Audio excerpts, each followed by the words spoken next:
You're listening to the Mind Flipping Podcast, where you'll find tools and tips to help you renovate and update your mind and life.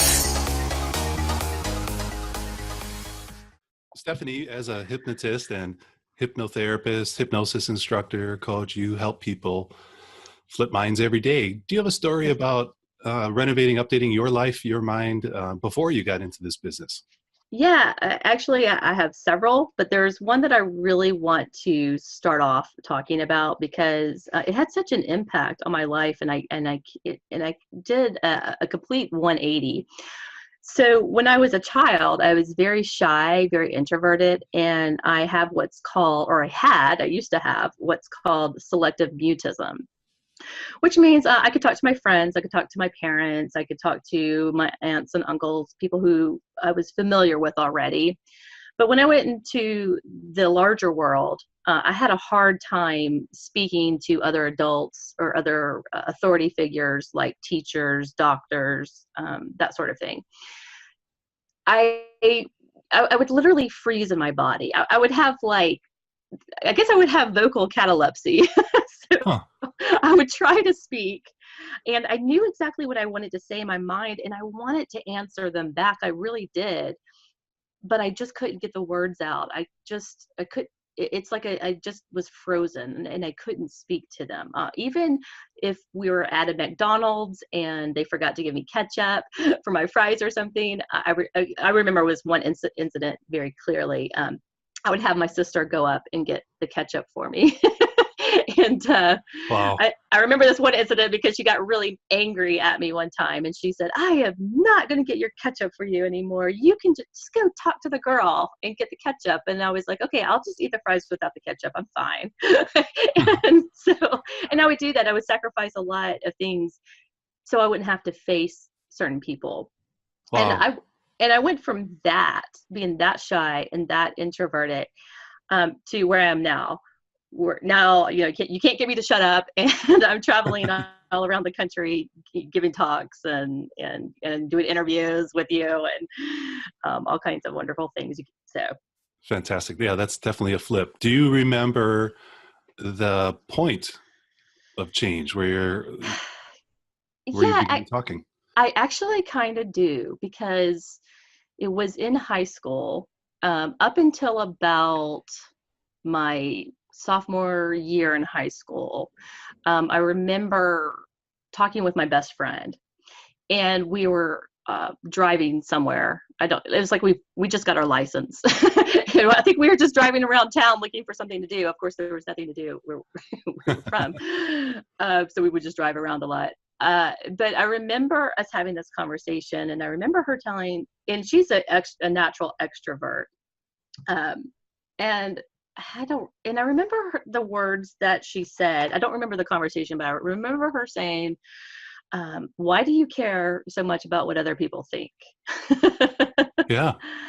And it was sort of the way she said it. She was just like, "I don't care what people think. Why do you care about what other people think?" And I thought, that's a good point. Why do I care so much about what other people think?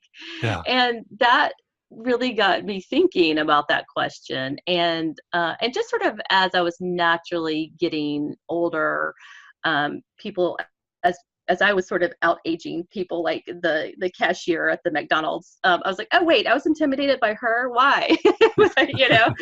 Right.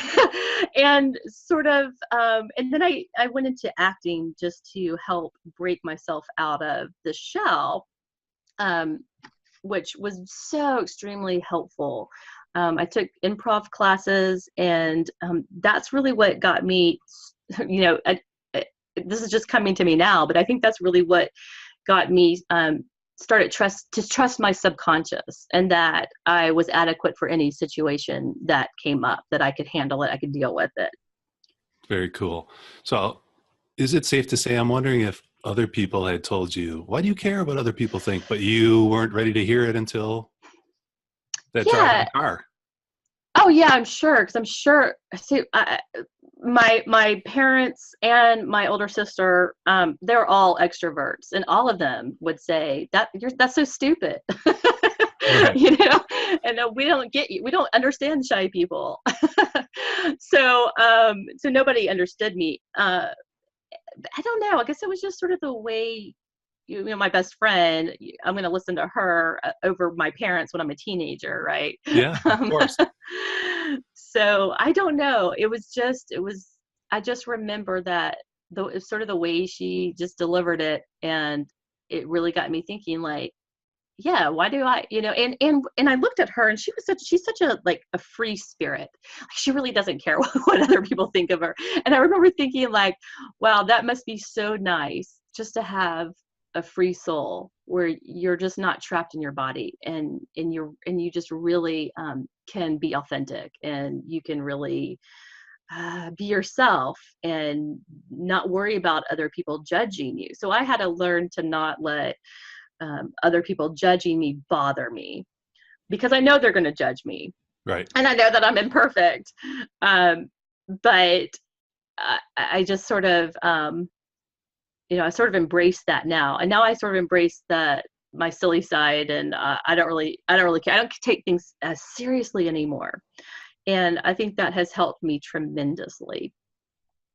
Awesome. Yeah, I struggle with that a little bit. In fact, to the point where I think it was 4 years ago, I went with my daughter, who was 21 at the time, and I got my one and only tattoo. It says "Lighten Up." Awesome. Just a reminder.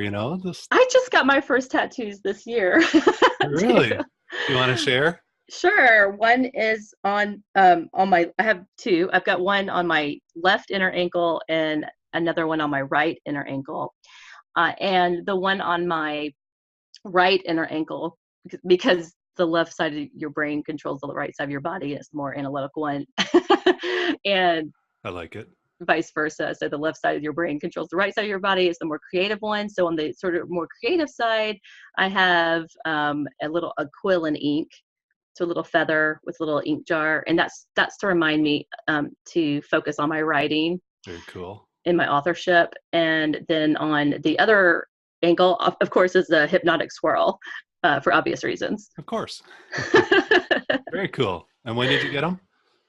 Oh, back in October. I think it was on Halloween, or the day, like the weekend of Halloween, the day before or whatever. Nice. It wasn't Halloween night, like midnight. I don't think it was Halloween night, because I think I took my kids out trick-or-treating Halloween night, but I think it was like that weekend before. Very cool. Nice. So you said you then did some improv acting? I did some improv and some acting, and that really helped a lot, because it sort of said that I can be whoever I want to be. And I don't have to be this shy person, or the person who I was. It's not that I didn't like myself. It was just that I was such in a shell. I didn't know how to come out, but I could come out through these characters that I was playing, or get into these roles. And as a matter of fact, even when I started hypnosis, I was scared to death. I was scared of taking my first clients. I was more nervous than they were. Most of us, I'm sure, can relate. Sure. But I remember saying, okay, just play the role of the hypnotist. If you were acting, what would a hypnotist act like? And that helped me tremendously. So I just sort of stepped into the role of pretending like I'm a hypnotist. Even though I knew how to hypnotize people, I still would step into the role of being the hypnotist. And that has helped tremendously. And of course, now after doing it for so many years, I don't have that issue anymore. But every once in a while, it's fun for me just to, like, what does this person imagine a hypnotist would be like? What do I imagine like if I didn't know a lot about hypnosis, and I thought, and I'm going to a hypnotist, how would they appear to me? So sometimes I'll still step into the role of the hypnotist as like I'm acting. And I think it makes a huge difference. That's a great question to ask yourselves. And I'm sure you probably, as an instructor, share that with your students. Absolutely. And the thing about doing hypnosis is that confidence is the number one key thing that you must have. And even if it's feigned confidence, it will work, but you have to come across as confident, or the hypnosis is not going to be as effective. Of course. Excellent. So what led you to hypnosis? How did you get into hypnosis? Well, that's a long story. I'm not going to spend a whole lot of time on that because that would be the whole show. Right. But sort of long story short, I had gone through this depression, and I was sort of working on myself. I think it was postpartum depression, and I had sort of started trying to figure out what was going on in my head. I knew about hypnosis from childhood. My dad had hypnotized me before. He doesn't even remember doing this. He had seen a hypnotist to get rid of his insomnia. Okay. And we don't ever want to use the word cure, but he saw this hypnotist back in the early 80s, and to this day he's never had insomnia. Fantastic. So that's how powerful it was. And then he would try to just experiment on me because he just thought it was kind of fun. He didn't really get into hypnosis. Just around that time when he was hypnotized, he just tried it out on me, and planted the seed in your mind. Yeah, kind of planted the seed in my mind that this was sort of a fun thing. And then, of course, growing up, you're watching cartoons of people being hypnotized. I mean, usually they're evil villains that are using the hypnosis, but Right. That's pretty powerful too, because it says, okay, that maybe there's something out there that we don't understand. I remember watching a PBS special. Oh, because back to art reflects life and life reflects art. So it can't be all BS. Okay.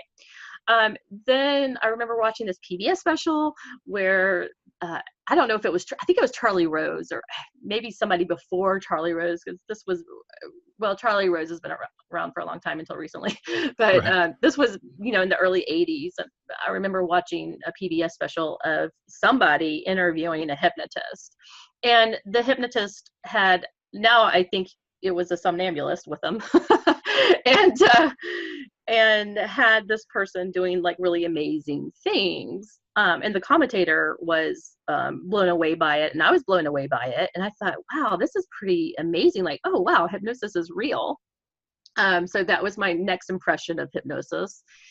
And then when I was in college, we had a stage hypnotist come to the college, but I didn't even see the show. I was gone for the weekend. I had gone back home. My boyfriend and my really close friends stayed at school, and all of my close friends went up and volunteered to be hypnotized. And when I got back, they told me how this hypnotist had come through town and how they got them to do these crazy things. And these are like very intelligent friends of mine. So, and they're kind of serious people. So I didn't, it's like I didn't have a reason to not believe them. In fact, Sure. I didn't see it, but in my mind, I could imagine what was going on. And I just thought, wow, the mind is really powerful, and I would love to investigate that further. So I sort of had a fascination about hypnosis after that. Didn't do much with that at all.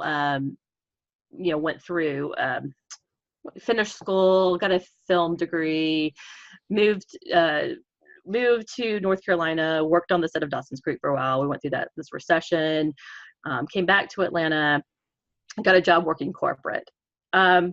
I was very grateful to have this corporate job, and I was doing really well. I was making a lot of money for the first time in my life, but it was very uninspiring, and I just felt like I had this purpose to my life, like I was supposed to be doing more with it, and I knew that I was supposed to be helping people in some capacity. I just wasn't sure how, but I just remember feeling very unfulfilled at this corporate job. So we can forward to I get pregnant, have the baby. That's kind of my ticket out of there. And I thought, well, I'll just be a stay-at-home mom, and I'll work on myself, and I'll figure out what I really want to do with my life. Because once I left that job, and I kind of had a little bit of a crisis. Not only did I have this postpartum depression that I fell into, but I kind of had this crisis of self, because I had worked for so long for so many other people, doing what they wanted me to do, and just taking orders from other people. I didn't remember what it was that I enjoyed doing. Like, who am I? What do I enjoy? What do I want? so I started kind of getting into the self-help books and all of that. And then I realized that, I can take control of my life. I don't have to be a victim of my circumstances, and I can do what I want. And I remember I sort of put this, sort of this prayer out into the universe, that because I still felt this calling, even though I was at home with the babies, my life was a little bit more meaningful, Right. but I still knew that there was something I was supposed to be doing to help other people. And so I sort of like just put this prayer out, and I remember praying kind of passionately that, I was ready to accept whatever it was that I was supposed to be doing on this planet. And I remember even saying the words, no matter how strange the job is, I will accept it and I'll take it. Wow.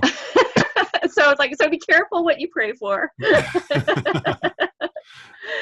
And then coming from being raised in the South and coming from a Christian background, it was really, kind of a scary transition to make into a hypnotist. I started off as a life coach, and I just really I was trying to give myself clarity. What do I want to do? Who am I? Trying to define who I was, and what do I want to do, and how do I want to help people.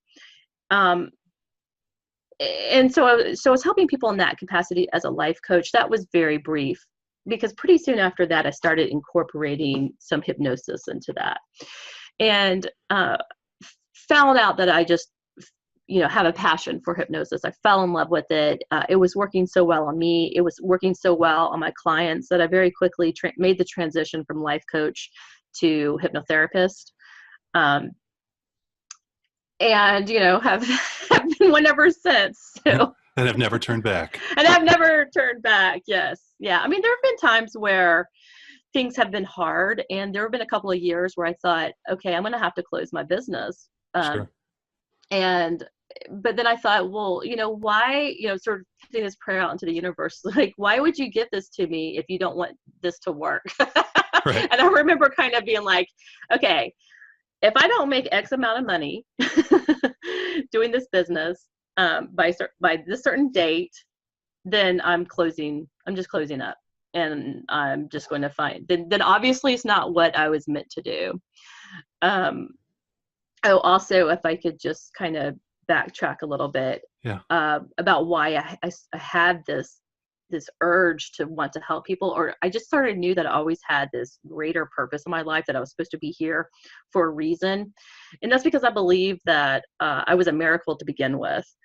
My mother, when she was pregnant with me, her placenta sac actually broke in the first trimester of her pregnancy, which usually results in a spontaneous and automatic miscarriage. Wow. Like 99.99% of the time, that's what happens. Wow. Now, especially in the first trimester. So anyway, she had to take her temperature every day and call it into the doctor. If her temperature raised even 1 degree above normal, they were going to abort me. Wow. Because it could have killed her. So, and I was only in like less than an inch of water that was keeping me alive and it took a while for that fluid to build back up. Usually when the fluid builds back up, if it builds back up, there's all kinds of bacteria. And if the baby comes full term, they're usually born with severe mental and physical deformities. My mom was actually paired with another woman where the same thing happened to her, but in a later trimester. And that woman's baby was born with deformities. Wow. But my mom just said, I just know that this baby is okay. I just feel it. Like I know she's fine. Although she didn't say she didn't know if I was a boy or girl, but she was like, I know this baby is fine. I just know it. And I don't know if it was like my mom's subconscious or just her belief system or her positivity that kept me alive.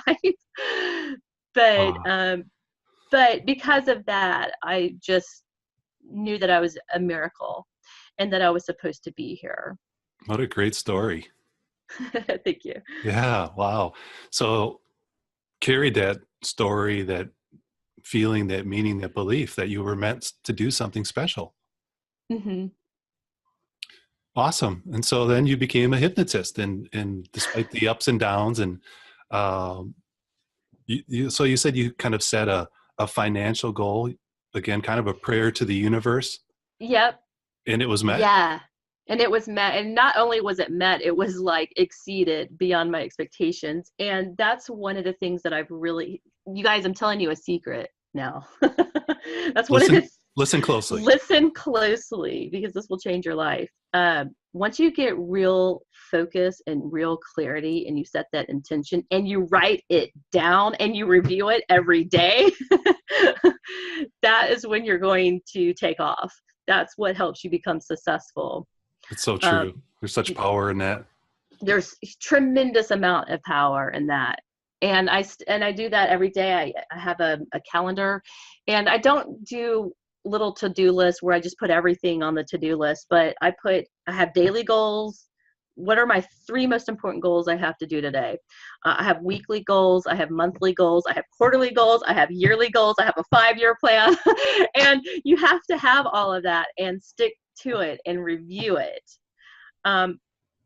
Because your subconscious will find a way to fill in the blueprint, but you've got to make that blueprint for it, or it's not gonna, it's just gonna want to be lazy.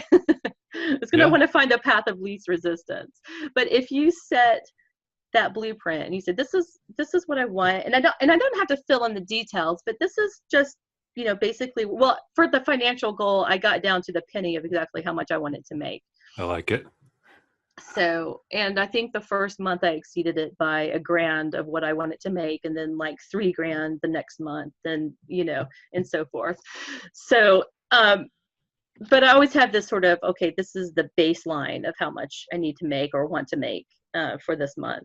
And now so I sort of just started off with goals of what I was making for my clients, and now it's sort of expanded into my online marketing. And so now I'll say, okay, this is how much I want to make in service, and this is how much I want to make in products sales. So excellent. Getting specific, and in my experience is getting specific and feeling what those goals mean to you. Yes. Oh, that's the other really good, important part of this equation too. Yeah, write how you want to feel. And I have a calendar up and it's on my bathroom door. It's on my bathroom door because you're going to use the bathroom all day, every day, right? And so my subconscious is going to glance at it, even peripherally. Yep, that's where my vision board is. Is it really? Yeah. Perfect. Great minds think alike. Exactly. And so not only by the goal, like by the financial goal that I want to make, I also have a word of how do I want to feel once I've accomplished this goal? How do I want to feel? So maybe that first month that I did it, I remember saying, I want to feel relieved because I felt pressure, because I felt like I wasn't making enough. I felt like I was going to have to close the doors. So I said, I want to feel relieved. And then you practice feeling relieved throughout the month. And then lo and behold, I met the financial goal and exceeded it. And I felt relieved. And so, okay, how do I want to feel the next month? So how do I want to, actually today, yesterday, I should have done this yesterday, but it's Friday. So I always review on Fridays and on the first of the month. But so like this month, today I'm going to come up with how do I want to feel by the end of the month after having reached these goals. So maybe I want to feel joyful, or maybe I want to feel altruistic, or whatever, however I want to feel. I just put that down, and then and I just kind of let it go. And then and then anytime I sort of feel joyful, I'm going to, maybe this is a law of attraction kind of thing, or maybe it's just training the subconscious, I don't know. But whatever word I put, I practice feeling that for the month as well. So I think that's a great practice, and feeling as if it's already happened, letting your subconscious get used to that feeling, and it just flows right into it. Absolutely. That's exactly what it does. And it's so simple and so it's like stupidly simple. But when I forget to do that or get too busy to do it, then I can see a real difference. It makes a huge difference. And if that happens, I just adjust for it and okay, all right, let's just reset this intention for this month if I start to fall off track or something. But yeah, usually you just kind of set it and you let it go. But you do have to plan in advance. Like I said, you've got to set that blueprint for your subconscious. Oh, that's the sound of speckling.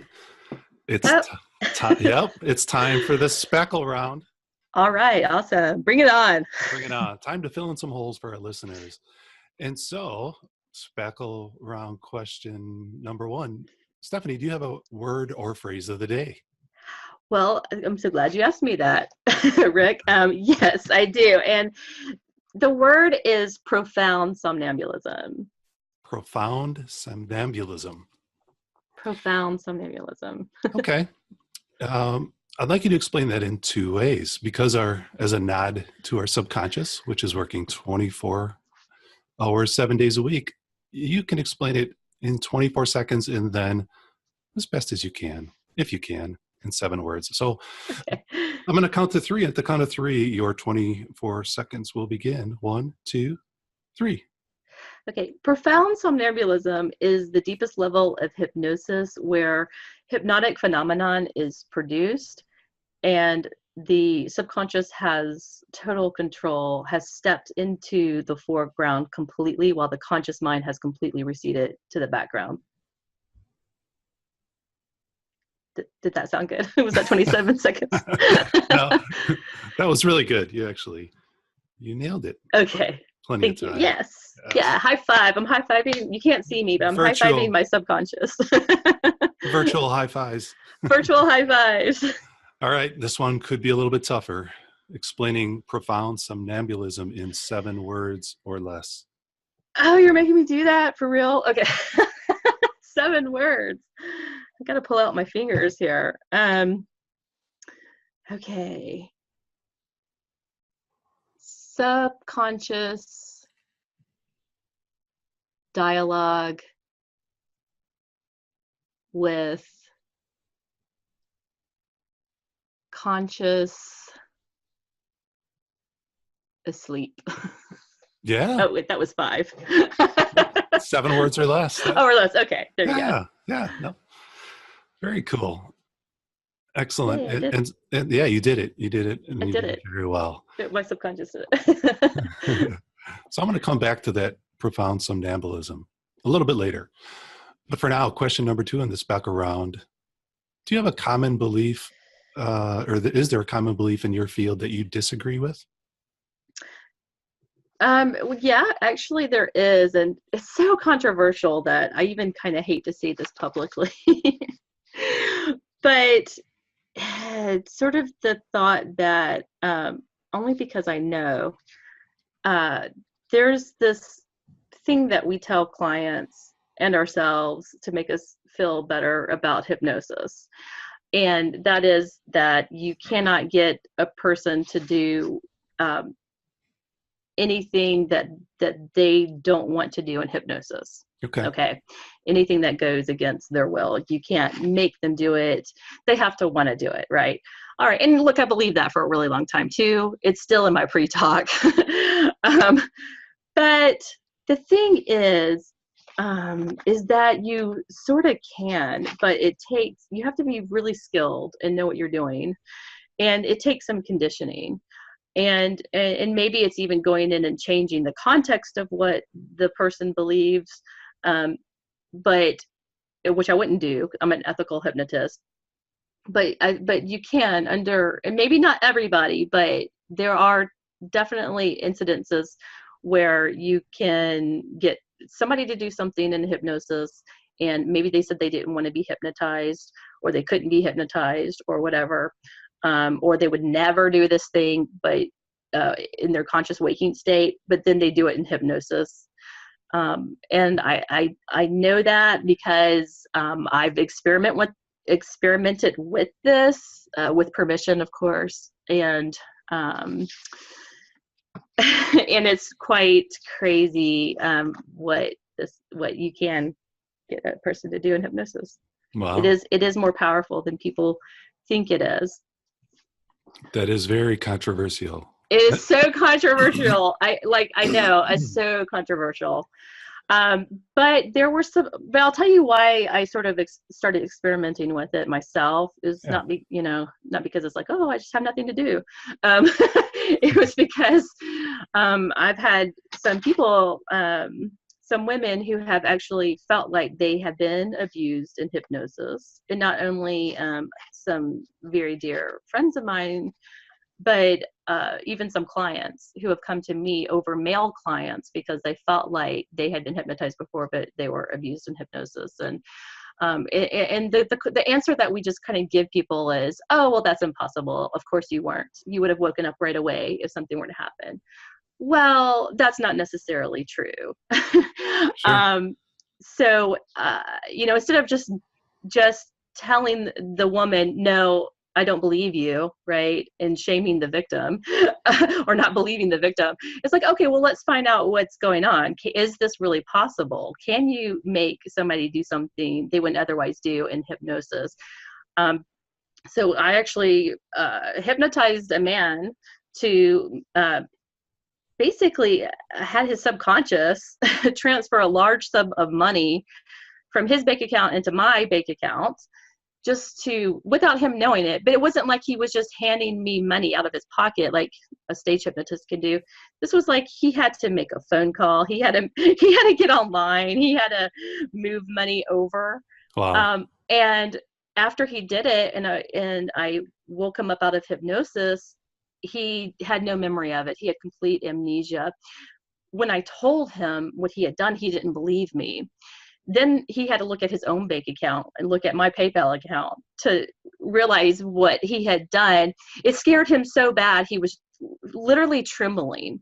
I had to put him back in hypnosis really quickly and tell him that he would feel okay and that this wouldn't bother him at all.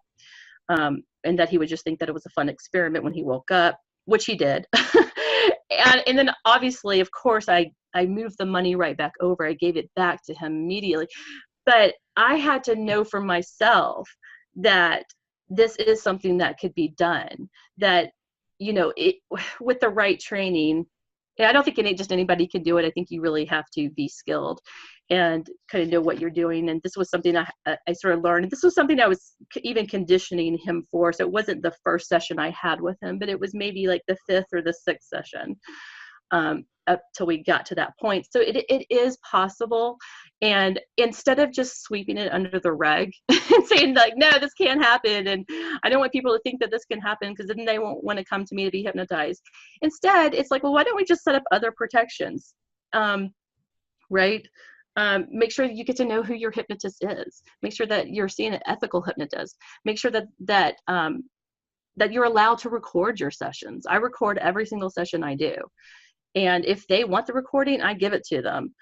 Sometimes I'll say, please wait a couple of weeks because your subconscious is working behind the scenes and it probably doesn't want you to know some of the stuff that it's doing, but just wait but they have it. They have it for their safety and protection. They have it for my safety and protection. I keep a copy of it. But that's how powerful hypnosis is. And I think people kind of strip away the power from the hypnosis, which makes it less powerful too, by the way. Right. Right. So instead of just kind of putting this little lie out there, because we're trying to, I understand why, you want to protect your business and whatever. We want people to come see us. We don't want people to be afraid of hypnosis. Right. But I think people already think that hypnosis is that powerful when they see us. So instead of telling them a lie, let's just set up other safety precautions for them. Yes, hypnosis is that powerful, but look, I'm an ethical hypnotist. You're allowed to record the session. There's a safety word we can use. If at any time you feel uncomfortable, you're allowed to stay aware during the session if you would like, whatever. Right. We can set up other safety precautions, but let's not take the power out of the hypnosis either. Yeah. And I think another reframer, another way of looking at it is it's really, let's not take the awesomeness and the power out of your mind, which is really where all of this Yeah, happens. absolutely. And so is what you're saying, is it safe to say that we couldn't make somebody do something, or the belief that we can't make somebody do something that they wouldn't want to is is more of a their conscious thought or Hmm. desire, but as long as their subconscious sees a benefit in doing it, Yeah, they'll do it. absolutely. Yeah, as long as the subconscious agrees to it, they don't have to have conscious agreement. You just have to get subconscious agreement. Yeah. So, but yes, it will do it. They will do Fantastic. it. Fantastic. Well, very good. So before we wrap things up here, and I do want to respect your time and our listeners, I have something to present with you. And I don't know if you can see it now. It's a major award. Oh, It is the Golden Forceps. yay! Yes. So I'm honored and privileged to present to Stephanie Conkle the Golden Forceps. And for our podcast listeners, you can go to the Wow. show notes at mindflipping.com, and there'll be either a little video, and there she is. Yes. Would you like to accept this award? Thank you so much. Yes, I graciously accept this award. Thank you. That's awesome. So the Mind I love Flipping that. Committee has bestowed upon you the Golden Forceps for your exemplary work in hypnoanesthesia, in numbing the conscious mind and letting the subconscious do what it does best. Thank you. I'm honored. Yes. So look for your mail to get the Golden Forceps. And so as we wrap up, speaking of Golden Forceps, what do you have coming up? Don't you have a virtual Oh, hypnosis convention I'm gonna coming stop up? my. I'm sorry. I'm gonna stop my video because it. Yeah, I'll do the same. Okay. And could you repeat the last question because I didn't quite hear it? Yeah. So speaking of the Golden Forceps, what's coming up? Don't you have a virtual hypnosis convention Yes, coming up? I do. The virtual hypnosis convention. It's this month. The what's the what's the dates? I think The it's 25th and 25th. 26th. Yeah, the 25th and 26th. I'm actually going to be at Disney World the week before with my children, so I'll be just getting in from Disney World, but I'll be on. And I am, I'm giving a talk on hypnoanesthesia, and I'm going to show you how to do it. I'm going to show you how to do local anesthesia and general anesthesia. Very And cool. it's going to be really fun. Yeah, I'm looking forward to it. I'll be tuned in. I'm a co-presenter as well, and I'll put the link for that virtual hypnosis convention in the show notes as well. Oh, fantastic. Thank you. I appreciate that. Yeah, and Stephanie, do you have any requests for our listeners? Yeah, so if you would like to learn more about me or profound somnambulism, which is something I teach, which we can talk about another time, but join the Profound Somnambulism and Beyond Facebook group, and you can get more information about what that is. But it's basically bringing the client into the deepest level of trance, having the conscious mind, for all intents and purposes, go to sleep, which that's not really the correct word, but that's the closest word I can think of to use. Why the subconscious comes forward and talks to you through the client's voice, through their voice box, without the client being aware of what's going on, so that you can have this open dialogue. You don't have to use idiomotor responses or play 21 questions. You can really get clarity from the subconscious and really have it help you. So that's that. And also, I do have a giveaway for your listeners. Fantastic. And this is a little book I've got on Amazon. I'm going to give it to you for free. It's called Happy Person, Happy Life. And it's just little practices that you can do over a period of 21 days that will help get you out of depression symptoms or anxiety symptoms, whatever. You have to say symptoms, but we help get rid of those so that you can, if you just do these they're just little simple steps. Some of them are little NLP things or meditation or going for a walk or whatever. But it's just little practices that you can just throw into your everyday life, and in 21 days or less, you will see a profound transformation. Perfect. A 21-day mind flipping. That's strategy. exactly what it is. 21-day mind flipping strategy. I developed it for myself when I needed to get myself out of that depression, and it works. So I'd like to extend that on to your listeners. Fantastic. Thank you so much. It's very generous. I will include a link in the show notes for this episode for that generous giveaway as well. My pleasure. Well, thank you, Stephanie. Thanks for joining me. Thanks for all that you shared today. Thank you so much for having me on. I really appreciate it. And thanks for the award. I'm excited about that. Yes, maybe you can even take a little box opening video when you get your award. Yeah, absolutely. I will do that. Thanks, Stephanie. Thanks, Rick. I appreciate it.